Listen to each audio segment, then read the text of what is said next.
जबलपुर में हाल ही में कोविशील्ड की 10,000 डोज की बुकिंग का मामला इन दिनों चर्चा में है। ये बुकिंग मैक्स हेल्थ केयर अस्पताल के नाम से की गई थी। खास बात यह है कि इस नाम का शहर में कोई अस्पताल ही नहीं है। बुक की गई डोज की कीमत 60 लाख रुपए है। पूरा मामला भोपाल से मिले पत्र के बाद उजागर हुआ, जब टीकाकरण अधिकारी को अस्पताल का इंस्पेक्शन करने के आदेश दिए गए। जांच में टीकाकरण अधिकारी ने पाया कि ऐसा कोई अस्पताल है ही नहीं। इस खुलासे के बाद स्वास्थ्य विभाग में हड़कंप मच गया। सवाल उठ रहा है कि क्या वैक्सीन की कालाबाजारी की तैयारी थी या इसके पीछे नकली इंजेक्शन जैसा ही कोई बड़ा गिरोह सक्रिय था।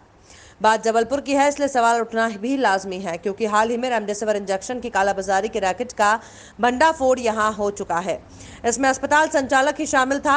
सवाल यह है कि आखिर कैसे एक काल्पनिक अस्पताल के नाम पर कोविशील्ड वैक्सीन की 10,000 डोज की बुकिंग कर दी गई। सर, कुछ डोज जो है जबलपुर, ऐसा कहा गया था कुछ अस्पताल के नाम पर जो है कुछ डोज यहाँ जबलपुर वैक्सीनेशन मंगवाया गया था। फिलहाल किस तरीके से पूरा मामला है? मैं आपको बताना चाहूँगा, इस मैक्स हॉस्पिटल लिमिटेड नाम का कोई भी हॉस्पिटल जबलपुर शहर में नहीं है। तो जब हॉस्पिटल ही नहीं है तो मुझे नहीं लगता कि किसी प्रकार की वैक्सीन खरीदी गई है या फिर गायब हुई है। फिलहाल क्या ऐसा कोई भोपाल में आपकी बात हुई है या फिर ऐसा कोई चर्चा हुई है कंपनी से? भोपाल स्तर में हमारे एक ऑफिसर जो हमारे हैं उनसे बात की थी हमने, तो उनने बोला ये लिस्ट हमें भी उस मीटिंग के दौरान ही मिली थी। अगर आपके यहाँ हॉस्पिटल नहीं है, मतलब वो परचेस नहीं किया गया होगा उस हॉस्पिटल के द्वारा। कैसे आपको पता चला क्या ये कि इस लिस्ट में जो नाम है, क्या मीटिंग हुई थी कुछ? हाँ, ये मीटिंग के दौरान एक लिस्ट हमारी मतलब दिखाया गया था, प्रेजेंटेशन के दौरान दिखाया गया था कि जो मतलब एमपी के 6 अस्पताल रहे, जिसमें 3 इंदौर के, 1 ग्वालियर, 1 भोपाल, 1 जबलपुर का था।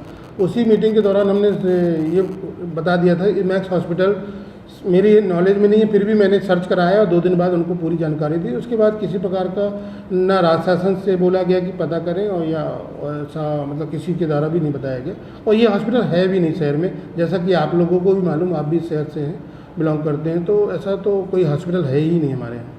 सर, जिस तरीके से जबलपुर में देखा गया कि जिस तरह नकली इंजेक्शन तमाम मामले जबलपुर से आए हैं, ऐसा तो नहीं है कि जबलपुर में जिस तरीके से ये वैक्सीनेशन का मामला सामने आया है कि कोई अस्पताल ऐसा गड़बड़ कर रहा है, मंगाने के लिए ऐसा शरारती तत्व जो है ऐसा काम कर रहा है? नहीं, आप तो देखे होंगे किसी भी कंपनी मतलब परचेज करने के किसी भी चीज़ एक ऑर्डर प्लेस होता है, फिर उसके टेंडर से बहुत सारी प्रक्रिया से गुजरना पड़ता है। अगर ऐसा कुछ होगा तो सीरम कंपनी के माध्यम से आपको भी जानकारी लग सकती है, मेरे को भी लग सकती है। अभी ऐसा कुछ भी नहीं आया कि सीरम ने बताया है कि इस ऑर्डर इस हॉस्पिटल ने इतनी डोज हमसे ली है।